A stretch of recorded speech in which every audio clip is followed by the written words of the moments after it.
A partir de este momento comenzamos a jugar de Taquito y Rabona, edición Copa del Mundo. Con ustedes, su conductor, Gonzalo Vázquez.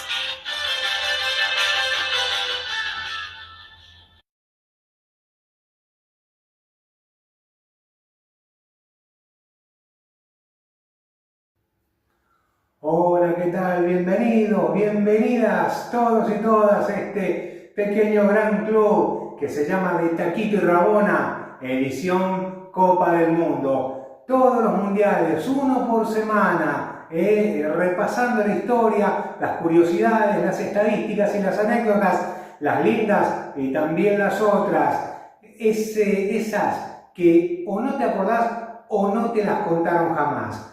Esta vez es el turno de la 9ª Copa del Mundo, realizada en 1970 entre el 31 de mayo y el 21 de junio de aquel año en México.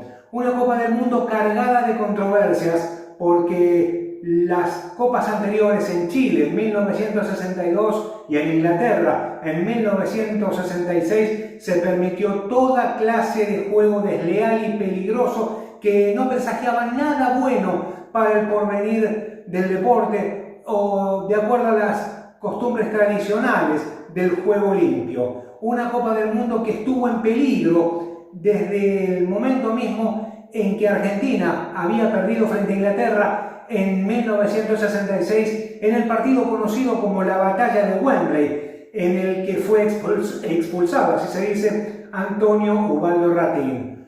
Cuando Stanley Rose, por aquel entonces presidente de la FIFA, había tenido la idea de suspender a Argentina de las ediciones subsiguientes de los mundiales. Al enterarse de eso, México hizo saber claramente, comunicado de por medio, que renunciaría de forma indeclinable a la realización del torneo en 1970 si Argentina no era admitida entre los países para participar de las eliminatorias sudamericanas. Empezaba la década del 70, otra década llena de violencia, llena de controversias, sobre todo en la primera mitad de la misma, porque se siguieron sintiendo los impactos de los años 60, de los años anteriores.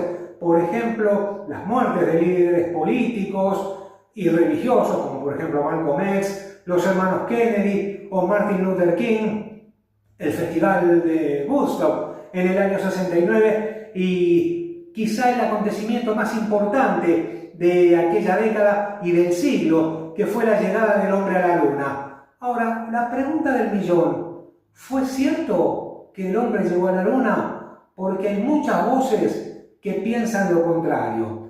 Más allá de eso, el mundo seguía sacudido, seguía la onda independentista de las repúblicas africanas, seguía la Guerra Fría entre Estados Unidos y la Unión Soviética y también continuaba, entre otras, la Guerra de Vietnam entre Estados Unidos y Vietnam del Norte. Pero también empezaba la acción violenta de las Brigadas Rojas en Italia, de la ETA en España, aún gobernada por el generalísimo Francisco Franco, y también en la República de Irlanda empezaban los conflictos religiosos y el surgimiento del IRA. Todo eso en la primera mitad de la década del 70. No obstante aquello, se jugó, mejor dicho, la 9ª edición de la Copa del Mundo en México, Distrito Federal, un torneo que se llamó el Campeonato de la Amistad. Te cuento un par de curiosidades que tal vez no conozcas. A partir de ese mundial se implementó el uso de la tarjeta amarilla y roja para amonestar o expulsar a los jugadores. Se permitieron, a modo de cambio reglamentario, 2 variantes por equipo a lo largo de los 90 minutos.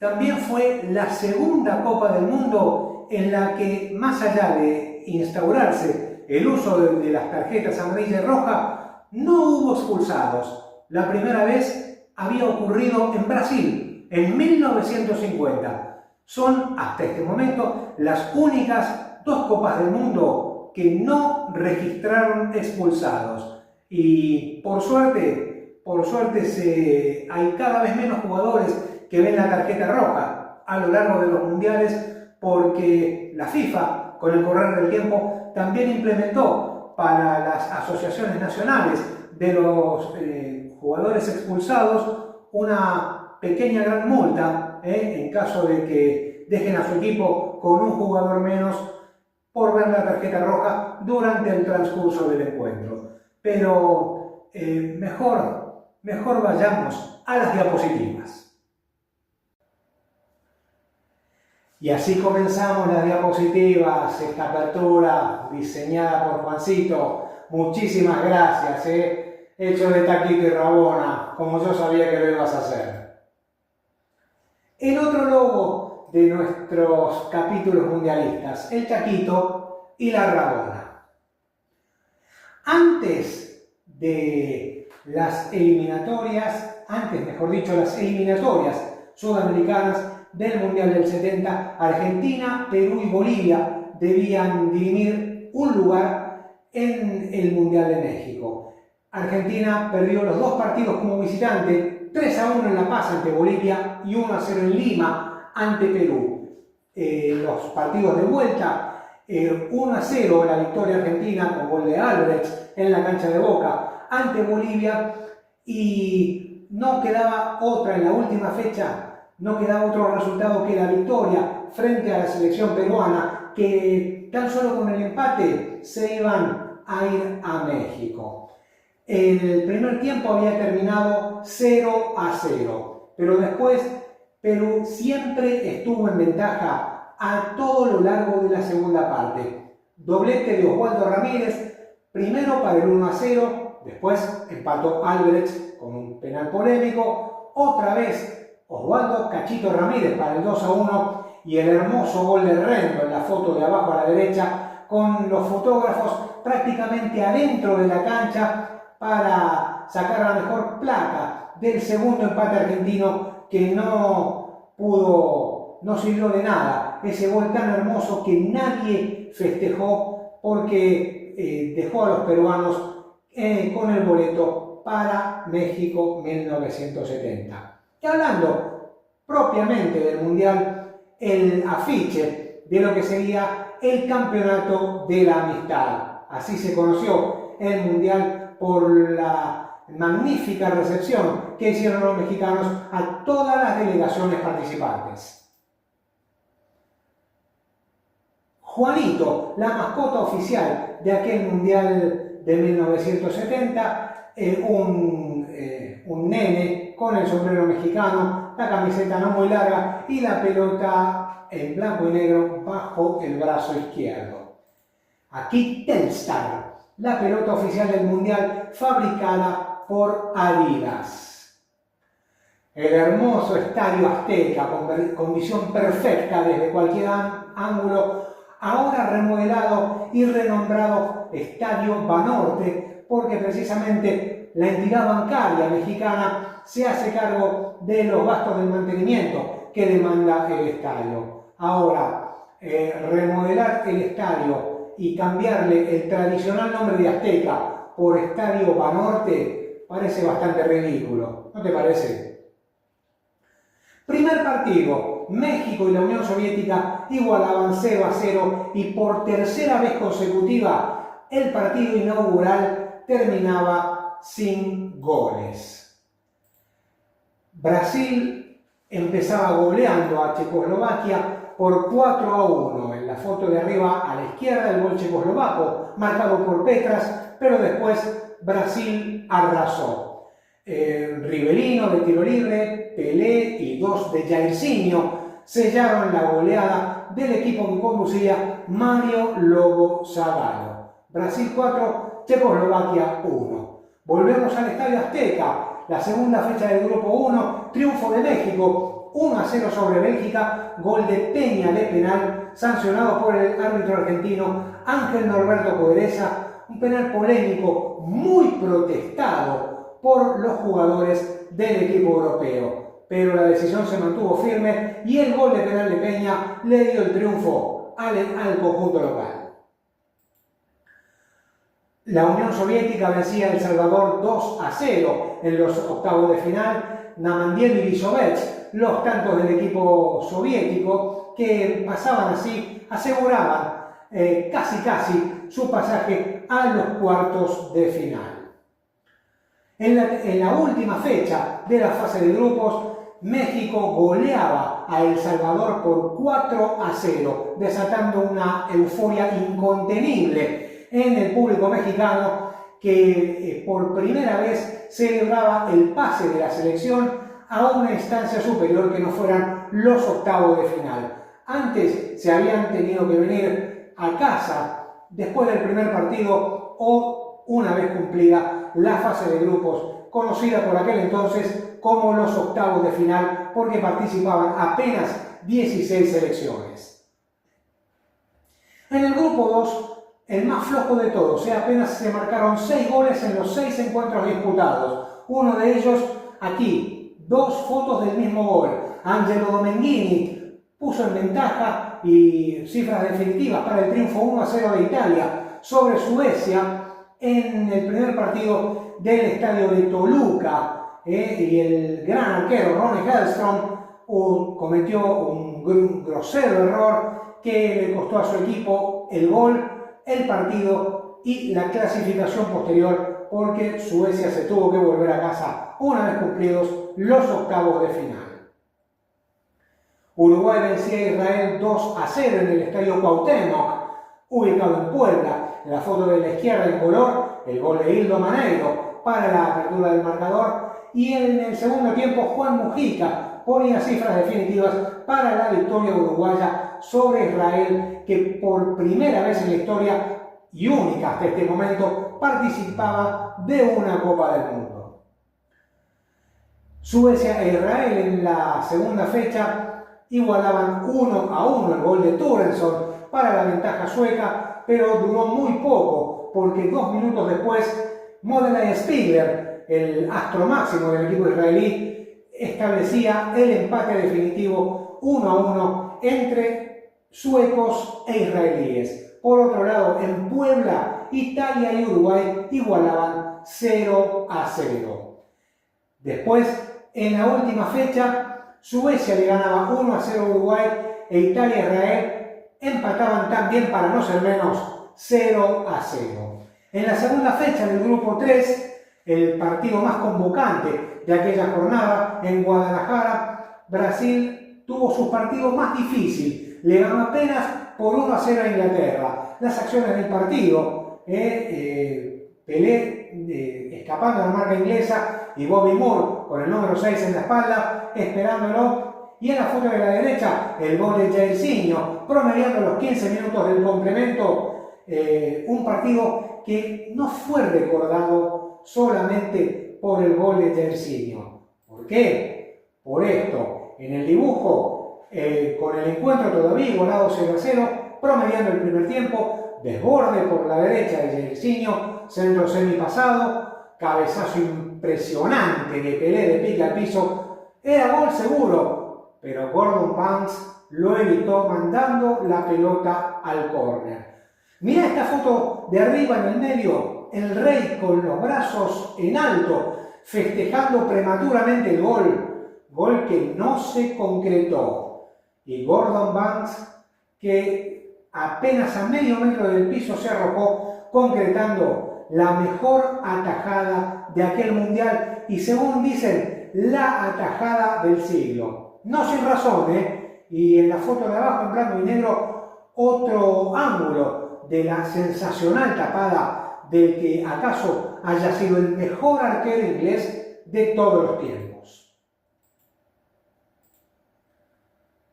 Seguimos con las diapositivas. En este caso, la victoria de Brasil 3-2 sobre Rumania, un partido que Gerson no pudo jugar por sufrir una molestia. El primer gol de Pelé de tiro libre, el segundo de Jairzinho, colocando 2-0 a Brasil arriba, el tercero, el descuento, mejor dicho, para Rumania de su mejor jugador, de Florea Dumitrache. Así terminaría el primer tiempo con la ventaja de Brasil 2-1.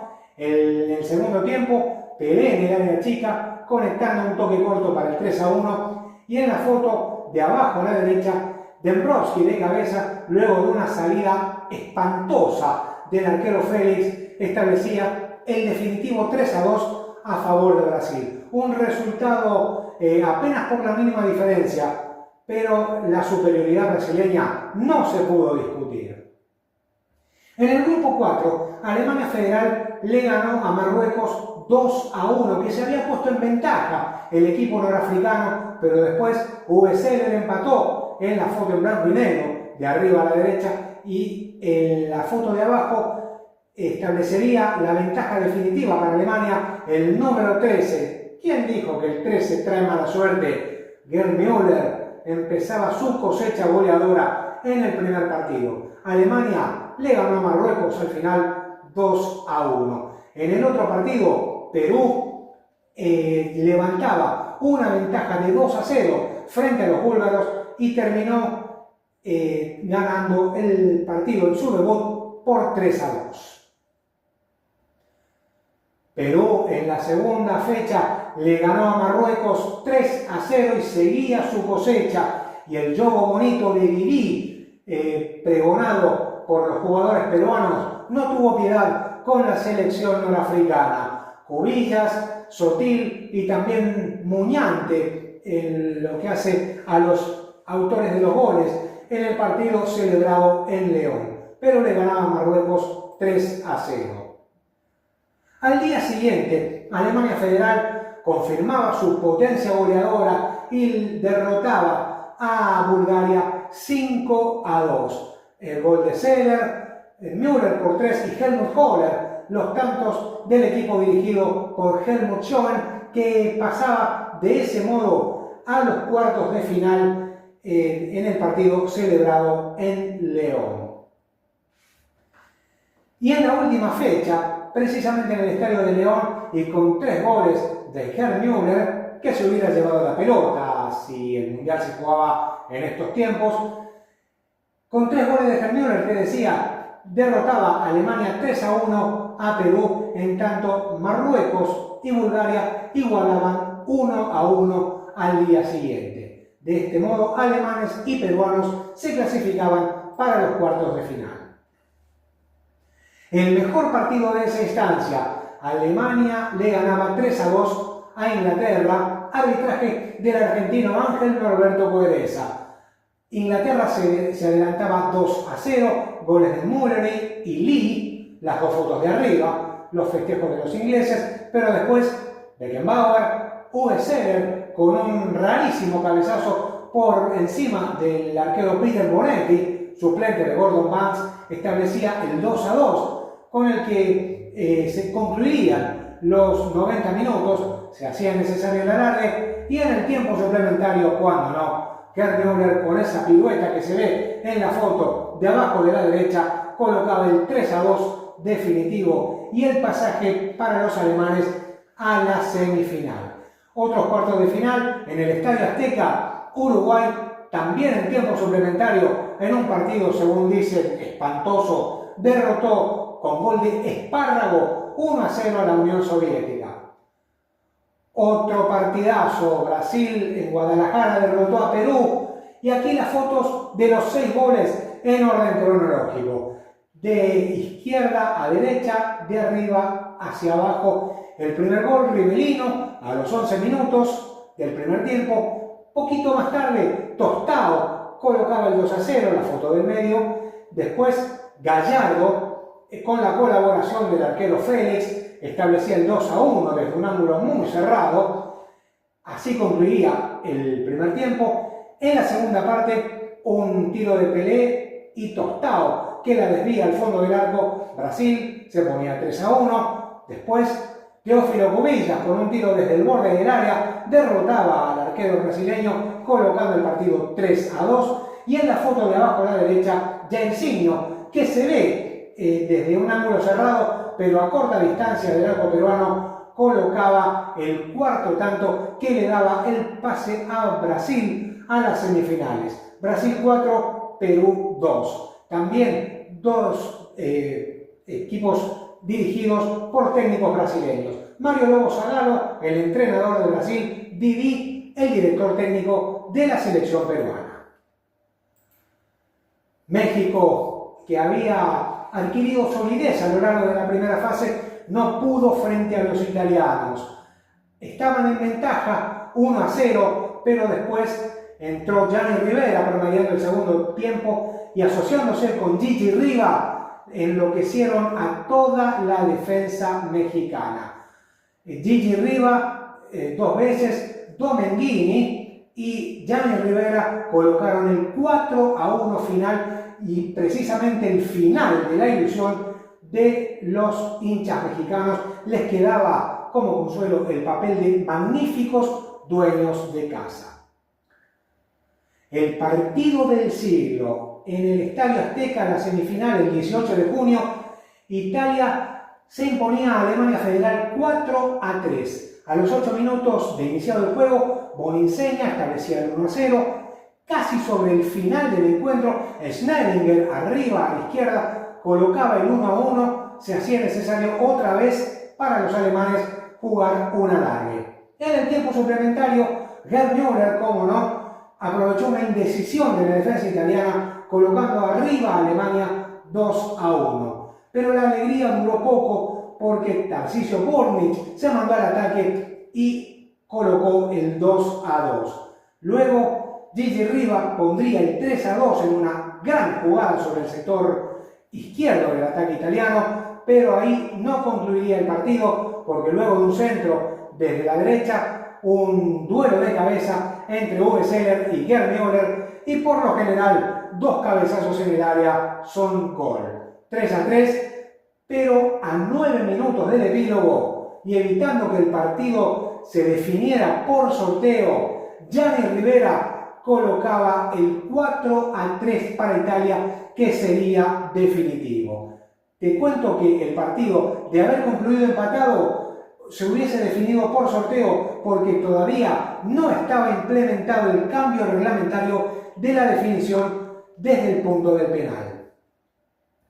La otra semifinal en Guadalajara casi no se juega porque la delegación uruguaya mandó una protesta a la FIFA porque mientras ellos tuvieron que cambiar de sede 4 veces, jugaron en Puebla, Toluca, el Distrito Federal y Guadalajara, los brasileños jugaron todos sus encuentros precisamente en esa ciudad, en el Estadio Jalisco. Pero finalmente el encuentro pudo disputarse. Y a los 20 minutos, Luis Cubilla colocaba 1-0 a favor de Uruguay, pero después, al final de la primera parte, en la última acción de ese primer tiempo, Clodoaldo se mandó al ataque y empató el partido para sorpresa de todos los defensores uruguayos.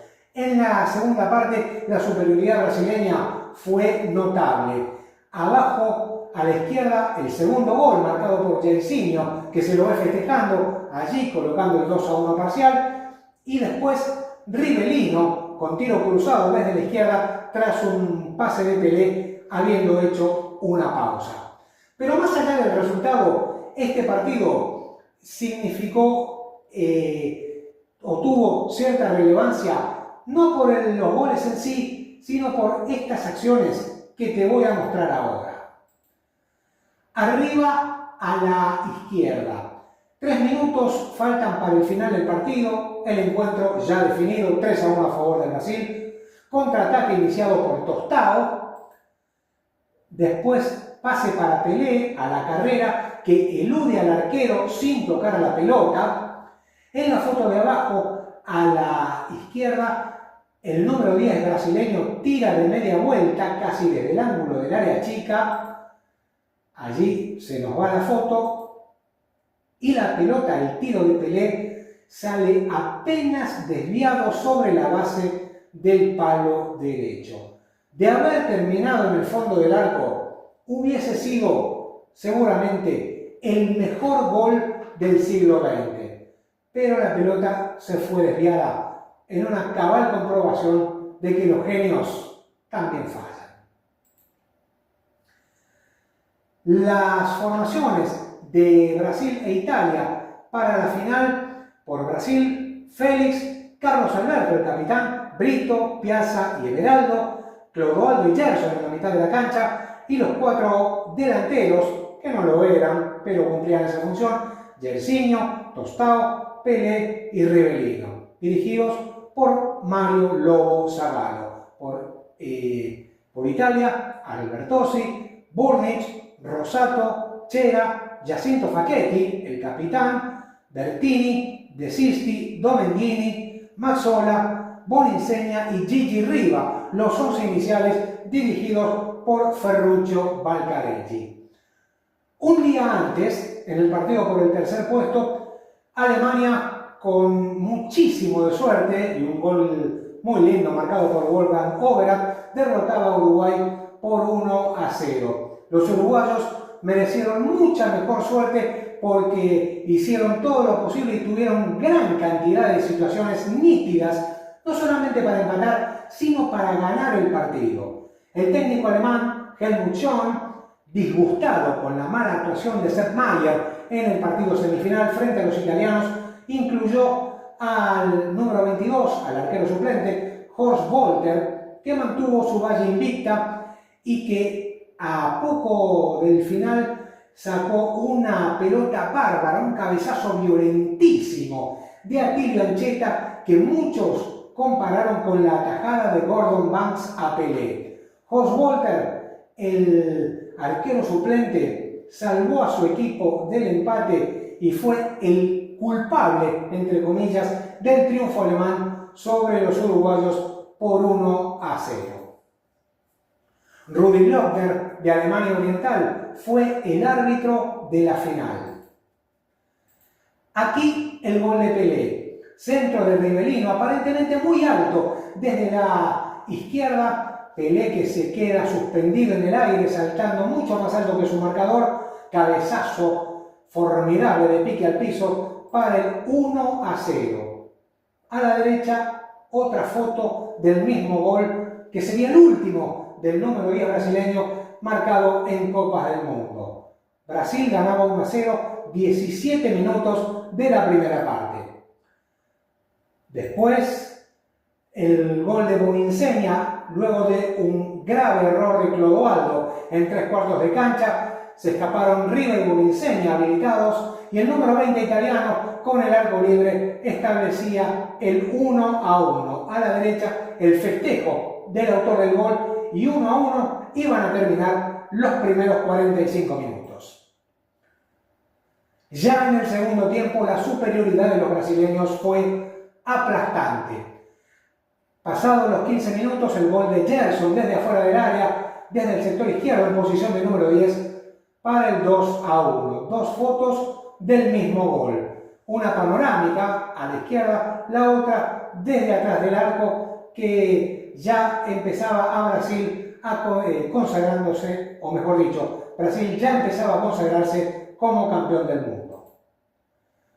Pero 3 minutos más tarde, otro centro frontal al área de Gerson lo encuentra a Pelé habilitado, que asiste de cabeza a Jairzinho, que le gana su duelo a Facchetti para colocar el 3-1. Fue una de las rarísimas veces en que Jairzinho ganó en ese partido, pero fue una oportunidad valiosísima porque sirvió para aumentar la ventaja del que sería el tricampeón del mundo.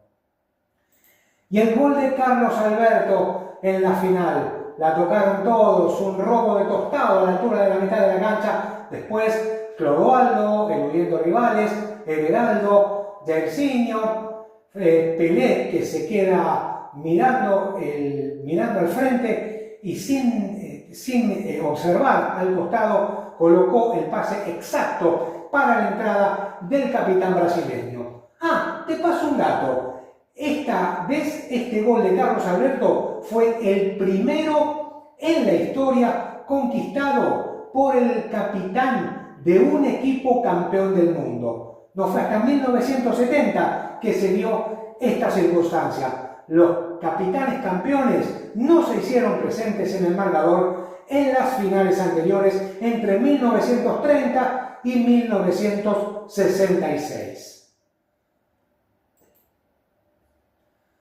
La Copa Jules Rimet fue ganada definitivamente por Brasil al coronarse tricampeón del mundo. Lamentablemente fue robada del Museo del Estadio Maracaná en 1983 y fundida en lingotes de oro para el tráfico ilegal en el mercado negro. Se hizo una réplica a pedido de la FIFA para enviar a la Confederación Brasileña de Fútbol. Algunos de los ladrones fueron apresados, en tanto otros fueron asesinados. Figuras destacadas, cómo no, Rei Pelé, su mundial, su último mundial, cuando los árbitros le brindaron la protección que correspondía y no sufrió golpes ni agresiones de ninguna clase, el Rey brilló en todo su esplendor. Lo mismo que Gerson, el director de orquesta brasileño, Tostao, que unos años después se retiró prematuramente del profesionalismo por un desprendimiento de retina ocasionado por un pelotazo recibido durante el campeonato brasileño. Más figuras destacadas: Jairzinho, Roberto Rivelino, Gianni Rivera, Balón de Oro del año 1969, que era increíblemente suplente en la selección italiana. Parece bastante ridículo, ¿no? Pero bueno, tratándose de Italia, estas cosas se pueden esperar.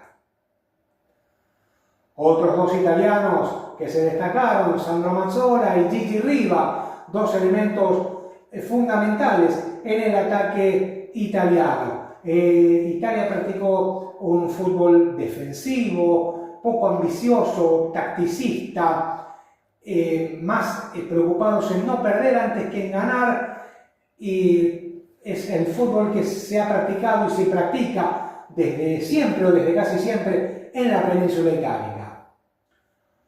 Otros dos destacados en su último mundial, Uwe Seeler, el capitán alemán, que no pudo darse el lujo de levantar la Copa del Mundo para Alemania, pero tuvo una grandísima actuación en este mundial. Después, el nene peruano, Teófilo Cubillas, que gracias a él fue el director de orquesta del equipo dirigido por Didi y ya se había dado a conocer en las eliminatorias sudamericanas frente a los argentinos y frente a los bolivianos.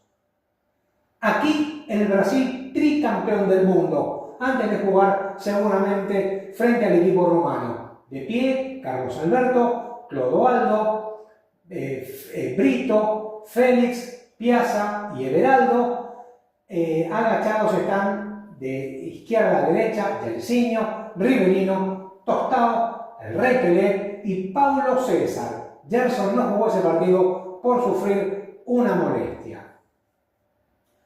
Carlos Alberto, el defensor, capitán de Brasil. Mario Lobo Zagallo, entrenador brasileño, el primero en alzar 3 veces la Copa del Mundo, las dos primeras como jugador, en 1958 y 1962, y esta como director técnico, pero después se daría el lujo de levantar la Copa del Mundo 2 veces más, pero eso te lo cuento dentro de algunas ediciones.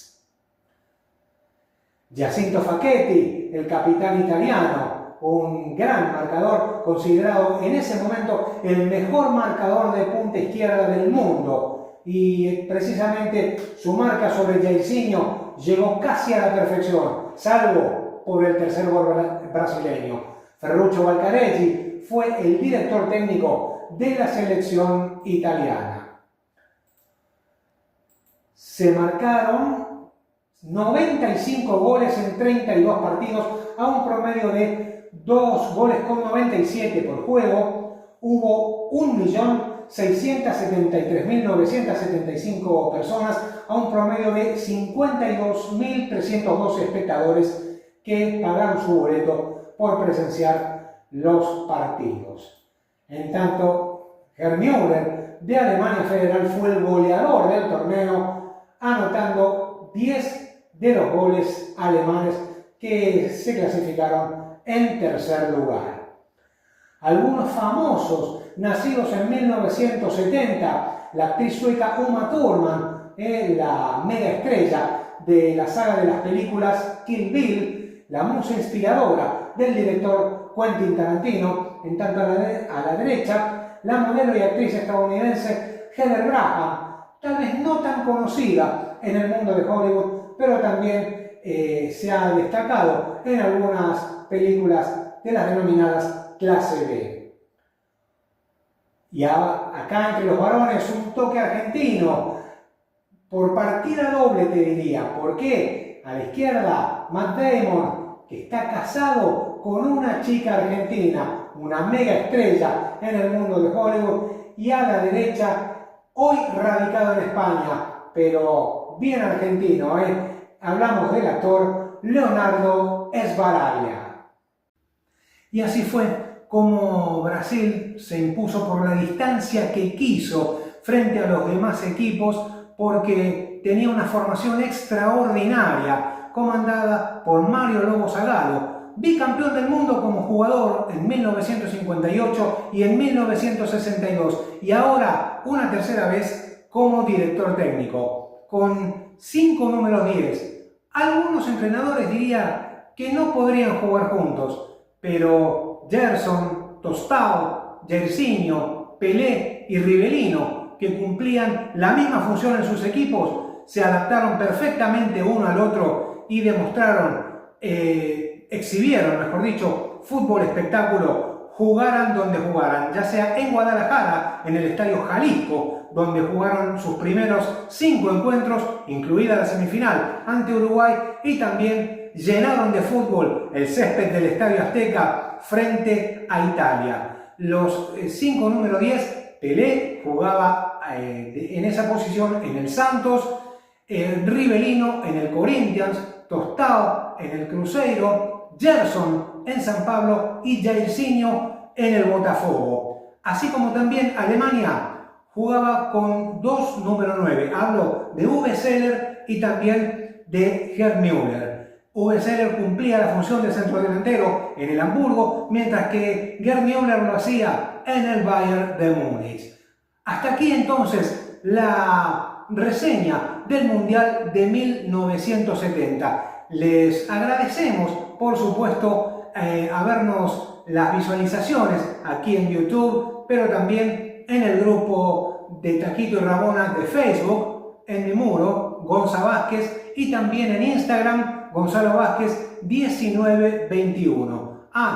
No me olvidé de ella, de nuestra voz de terciopelo, que nos estuvo escuchando atentamente. Nilda Duarte, ¿qué le pareció el Mundial del 70? Inquietante. Fue uno de los mejores mundiales.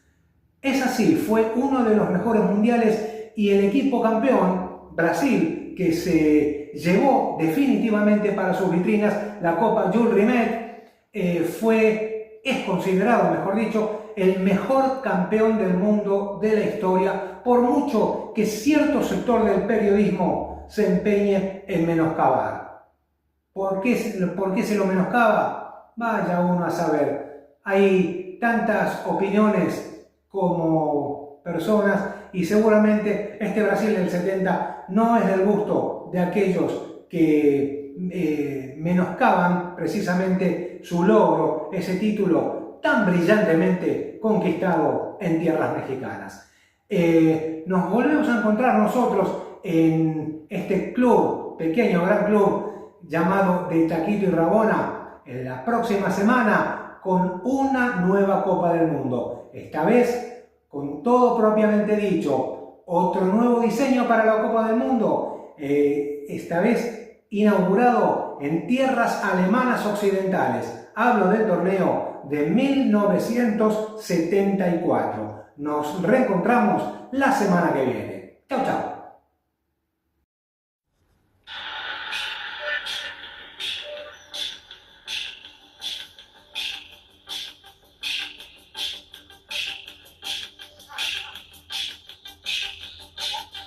Hasta aquí hemos compartido de Taquito y Rabona, edición Copa del Mundo. Volvemos la próxima semana. Dale, ponete la camiseta.